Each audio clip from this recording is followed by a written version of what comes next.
Hello guys, welcome back to my channel. Guys मैं हूं आपके साथ आपकी इंग्लिश मेंटोर। आज हम बात करेंगे कि हम अपने इंग्लिश एग्जाम में कैसे 80 आउट ऑफ 80 मार्क्स ऑब्टेन कर सकते हैं। ठीक है, तो हमारा जो मिशन है आज का वो रहेगा कि 80 आउट ऑफ 80 मार्क्स कैसे ऑब्टेन करें इन आर इंग्लिश एग्जाम। ठीक है, तो देखिए 80 आउट ऑफ 80 मार्क्स ऑब्टेन करना is not a big task. ये कोई टास्क नहीं है, बहुत ही सिंपल है। बट हमारी जो स्ट्रेटजी होनी चाहिए थी किसी भी स्टडी तक पहुंचने के लिए, हमारा जो प्लान है वो ठीक से प्रॉपर वे में एग्जीक्यूट होना चाहिए। ठीक है, हमारा जो पूरा मिशन है, पूरी प्लानिंग है, उसको प्रॉपर वे में हम करेंगे तभी हम 80 आउट ऑफ 80 मार्क्स ऑब्टेन कर सकते हैं। ठीक है, तो आज हम देखेंगे कैसे हम इसको सीख सकते हैं।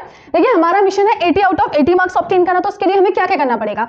फर्स्ट ऑफ ऑल हमें सबसे ज्यादा जरूरी है कि हमें सिलेबस पता होना चाहिए, क्योंकि अगर हमें अपना सिलेबस ही नहीं पता होगा प्रॉपरली तो हम कैसे उस पर वर्कआउट कर सकते हैं। ठीक है, सेकंड स्ट्रेटजी जो है वो हमारी है कि स्टडी प्लान, यानी कि प्रॉपर स्टडी प्लान होना चाहिए। कितने आवर्स हम किस सब्जेक्ट को कैसे देना है, कौन से सेक्शन पर ज्यादा फोकस करना है, किस पर हमें क्या करना है। ठीक है, तो सेकंडली जो होगा वो हमें मेन फोकस करना है कि हमारा स्टडी प्लान क्या होना चाहिए। ठीक है, थर्ड है हमारी प्रैक्टिस। अब कुछ बच्चे सोच रहे होंगे कि इंग्लिश में क्या प्रैक्टिस करनी। No, it's not be so. English में बहुत प्रैक्टिस करने की जरूरत होती है, क्योंकि देखिए एक बात सुनिएगा, ऑलमोस्ट सुना होगा, बच्चे ऑलमोस्ट कहते हैं कि हम बिफोर 10 डेज से पहले हम अपने इंग्लिश को रट लेंगे और हम अपने एग्जाम दे देंगे। ऐसा ही होता है मोस्टली, क्योंकि इंग्लिश में बच्चे सोचते हैं कि बस क्वेश्चन आंसर्स हैं, they have to learn these question answers or they will have attend that question according to their learning ability, but not it's not be so। ऐसा बिल्कुल नहीं है, क्योंकि इंग्लिश में क्या होता है, अगर अभी हम लोग को आगे भी एग्जाम देने लाइक कंपटीशन फेस करना है, ठीक है, सीबीटी एग्जाम देना पड़ेगा या फिर हमें सीडीएस डिफेंस में एग्जाम देना पड़ेगा, तो हमें बहुत ज्यादा जरूरी है कि हम अपना बेसिक्स को अभी से क्लियर करें। अगर हम बेसिक्स को अभी से क्लियर करेंगे तो ट्रस्ट मी आपको आगे कोई भी प्रॉब्लम्स नहीं होंगी। ठीक है, इन इंग्लिश एग्जाम। सो अपनी इंग्लिश बनाने के अच्छी करने के लिए आपको ज्यादा जरूर प्रैक्टिस की जरूरत पड़ेगी। ठीक है, तो अभी से हम देखेंगे ये सारी बातें, हम अभी बताएंगे हम कि हम कैसे इंग्लिश पेपर को टैकल करेंगे। ठीक है, तो ये तेरी जो हमारे प्लानिंग्स हैं इसके अकॉर्डिंग अगर हम चलेंगे तो हमारा जो मिशन है 80 आउट ऑफ 80 लाने का वो डेफिनेटली कंप्लीट होगा। ठीक है, तो आप मेरे साथ जुड़ते रहिए और देखिएगा, हमें पता है कि इंग्लिश का एग्जाम ज्यादा दूर नहीं है। ठीक है, but I make you sure, काफी दिनों बाद वापसी की है my channel, I assure you with in these days मैं आपकी पूरी कंप्लीट प्रिपरेशन करवाऊंगी इंग्लिश की। ठीक है, तो अभी हम देखते हैं कि हमारा सिलेबस क्या रहने वाला है। ठीक है, कैसे कैसे हमारे कितने सेक्शंस होंगे, इसके अंदर क्या हमारा जो मार्क्स क्राइटेरिया है उसके बारे में हम सीखेंगे। ठीक है, तो देखिए ये चीजें हमारी जो है ऑब्टेन करने के लिए क्या क्या चीजें, सबसे पहले हमें सिलेबस पता होना चाहिए, सेकेंडली स्टडी प्लान प्रॉपर होना चाहिए, नेक्स्ट है जो है प्रैक्टिस हमें बहुत ज्यादा करनी है। अब देखिए किसकी प्रैक्टिस ज्यादा करनी है, वो सारी बातें अभी हम डिस्कस करेंगे। फिलहाल देखिए आप ये देखिएगा इसको,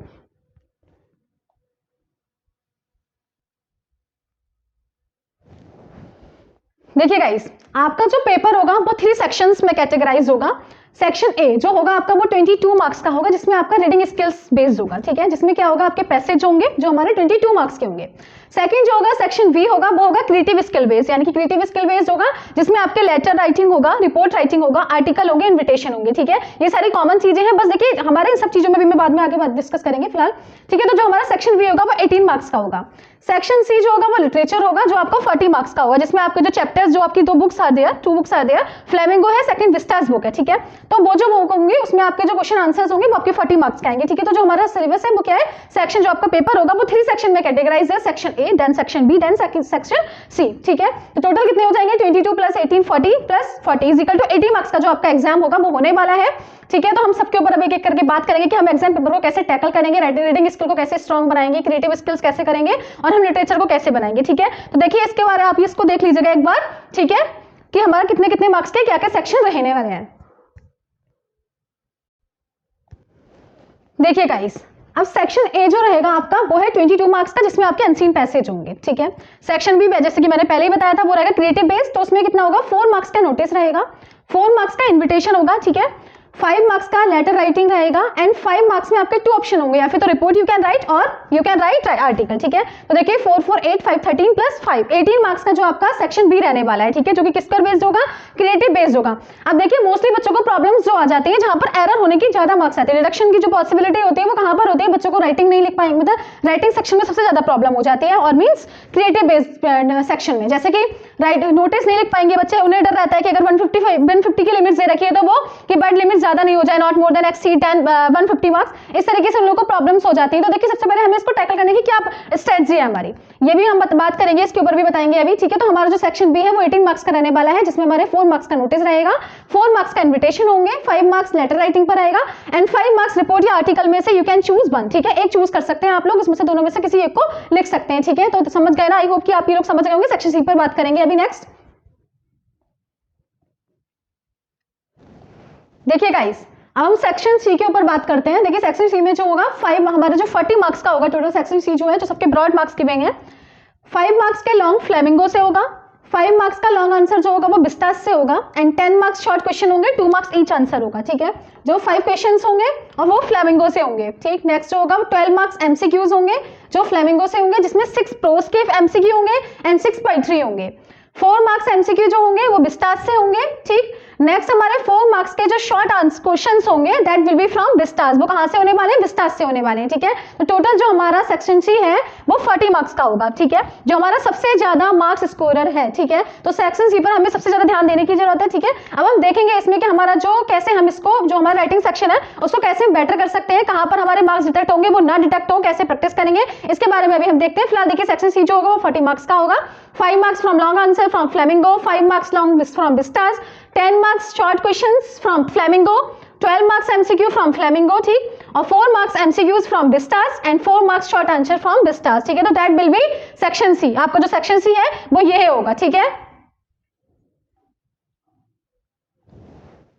देखिए बच्चों ऑलमोस्ट हम अपना देख चुके हैं ओवरव्यू अबाउट सिलेबस कि हमारा क्या सिलेबस रहने वाला है, ठीक है। अब हम बात करेंगे कि बच्चों को जो प्रॉब्लम्स होती है कहां पर ज्यादा डिडक्शन की पॉसिबिलिटी होती है, कहां पर मार्क्स ज्यादा डिडक्ट होते हैं, कहां पर बच्चे एरर करते हैं, ठीक है, और कहां पर बच्चे जो रहते हैं उन्हें टेरर रहता है, फोबिया होता है कि हम कहां पर मतलब अच्छा नहीं कर पाएंगे, ठीक है। तो हम देखेंगे कि हम एग्जाम पेपर को कैसे अच्छे से टैकल कर सकते हैं, ठीक है। तो देखिए राइटिंग सेक्शन में सबसे ज्यादा प्रॉब्लम्स बच्चों को होती है, उसकी जगह सबसे पहले हमारी जो वीकनेस होती है वो क्या होती है, बच्चों को वोकैबुलरीज में प्रॉब्लम्स होती है, ठीक है। हमारे जैसे कि हमने कोई मूवी देखी, हमें पूरा उसका व्यू पता है कि इस मूवी में क्या हुआ, बट अगर हम उनसे पूछे कि इस मूवी को पूरा इंग्लिश में बताना है, ठीक है, तो हम वर्बली उसको नहीं बता पाएंगे। ऐसा जस्ट बिकॉज, ऐसा कभी सोचा है कि ऐसा क्यों होता होगा, just because of their lack of forming sentences, क्योंकि उन्हें जो सेंटेंस फॉर्मिंग में सबसे ज्यादा प्रॉब्लम्स होती है, ठीक है। कहीं ना कहीं सेंटेंस फॉर्मेशन में प्रॉब्लम्स हो जाएगी और कभी उन्हें वोकैबुलरी नहीं पता होंगी, ठीक है। जहां पर वोकैब्स नहीं पता होंगी तो ऑब्वियस सी बात है कि वो अपने सेंटेंस को ठीक से फॉर्म नहीं कर पाएंगे, ठीक है। तो इंग्लिश को अच्छा करने का बेस्ट तरीका जो है वो हमें अपनी वोकैबुलरीज को ज्यादा से ज्यादा स्ट्रॉन्ग करना है, अच्छे से लर्न करनी है। सेकेंडली हमें सारे सेंटेंस का फॉर्मेट पता होना चाहिए, कैसे सेंटेंस बनाना आना चाहिए, यानी कि formation of sentence is very must to speak English और राइट एनीथिंग, ठीक है। अगर हम इंग्लिश के पेपर को अच्छा करना चाहते हैं, ऑब्टेन इंग्लिश मार्क्स, अगर इंग्लिश में 80 आउट ऑफ 80 मार्क्स ऑब्टेन करना चाहते हैं तो हमारे सबसे पहले 2 स्ट्रेटजी होनी चाहिए। फर्स्ट ऑफ ऑल कि हमें अपनी वोकैबुलरीज को बहुत स्ट्रॉन्ग करना पड़ेगा एंड सेकेंडली हमें क्या होना चाहिए कि हमारा जो सेंटेंस फॉर्मेशन है उसको भी बहुत अच्छे से आना चाहिए, ठीक है। तो सारी चीजें हम बताएंगे अभी, आज मेरी फर्स्ट वीडियो है, हम उसको सेंटेंस कैसे फॉर्मेशन सीखेंगे, वोकैबुलरीज कैसे ठीक करेंगे, इसके ऊपर हम बात करेंगे, ठीक है। फिलहाल हम बात करेंगे कि हमारे जो पेपर में कहां पर एरर होने की पॉसिबिलिटी ज्यादा होती है और हम उस एरर से कैसे बच सकते हैं, ठीक। तो देखिए जो हमारा राइटिंग सेक्शन है, writing section consist of 4 things, ठीक। Notice, article, letter and invitation writing, ठीक है। 4 things will be there in your section B. तो देखिए सबसे ज्यादा जो पॉसिबिलिटी, अब हम इसको कैसे ठीक कर सकते हैं, ठीक। तो सबसे मेन जो है फोकस हमें करना है कि हमें नोटिस का, आर्टिकल का, लेटर का, इन्विटेशन का फॉर्मेट पता होना चाहिए, ठीक है। क्योंकि हमें अगर फॉर्मेट ही नहीं पता होगा, ठीक, सबसे पहले तो देखिए हमें मार्क्स मिलते हैं, जैसे 5 मार्क्स का है तो 5 मार्क्स में अगर हमारा फॉर्मेट ठीक है, ग्रामेटिकल एरर नहीं है तो हमें 4 मार्क्स मिलेंगे और 1 मार्क्स जो हमें मिलेगा वो हमारे कुछ सेल्फ क्रेडिटिविटी के अकॉर्डिंग मिलेगा, ठीक है। यानी कि हमने उसके अंदर कोई भी आइडियम फ्रेसेस ऐड किया हुआ है उस लेटर आर्टिकल में तो हमें 1 मार्क्स एक्स्ट्रा मिल जाएगा, ठीक। एक एक्स्ट्रा का मतलब होता है वैसे 4 मार्क्स मिल जाएंगे अगर तुम्हारी कोई भी ग्रामेटिकल एरर नहीं है, बट अगर तुमने कोई भी क्रिएटिविटी मैसेज सुना होगा जैसे कि इंग्लिश में फुल मार्क्स नहीं देंगे, ठीक। लेकिन अगर आप लोगों ने अपने क्रिएटिविटी के अकॉर्डिंग कुछ अच्छा ऐसा लिख दिया जिससे कि एग्जामिनर को जो चेक कर रहा है उसको बहुत अच्छा कुछ लग गया तुम्हारा, ठीक, तो उसमें तुम्हें 1 मार्क्स मिल जाएंगे, फुल आउट ऑफ फुल मिल जाएंगे, ओके। तो देखिए notice, article, letter and invitation में हमारी जो पॉसिबिलिटी होती है, बच्चों को फॉर्मेट ठीक से नहीं पता होता। सबसे पहले मेन फोकस है अगर हमें इसको ठीक करना है तो हमें अपना इसका फॉर्मेट ठीक होना चाहिए, हमारा जो फॉर्मेट है उसको अच्छे से सीखना पड़ेगा, ठीक। तो देखिए हमारी क्या क्या स्ट्रेटजी होनी चाहिए। सबसे पहले लर्न फॉर्मेट प्रॉपर्ली, हमें सीखना होगा कि हमारा जो फॉर्मेट है लेटर का, राइटिंग, ठीक, आर्टिकल का, रिपोर्ट का, इन सारी चीजों का जो फॉर्मेट है वो क्या रहेगा, ठीक है। तो सबसे पहले हम उसको सीखेंगे, उसको बहुत अच्छी तरीके से मैं सिखाने वाली हूँ। सेकंड जो होगा हमारा लर्न वोकैब्स, वोकैब्स को अच्छा करेंगे अपने लोगों को, ठीक है। डेली एक 10 वोकैब्स एक टारगेट बना लीजिएगा कि आपको इंग्लिश के पेपर में अगर अच्छे मार्क्स स्कोर करने हैं तो you will have to learn 10 vocabs daily, ठीक है। 5 और 10 मिनट्स में 10 वोकैब्स डेली लर्न हो जाएंगी, ठीक। नेक्स्ट में आप लोगों को क्या करना है, जैसे कि मोस्ट हार्ट एक पॉसिबिलिटी होती है जो, क्योंकि हमारा जो क्या होता है, मैं बात कर रही हूँ उसमें कि हमारे जो एरर होने की कहाँ पॉसिबिलिटी, कहाँ चांसेस ज्यादा रहेंगे।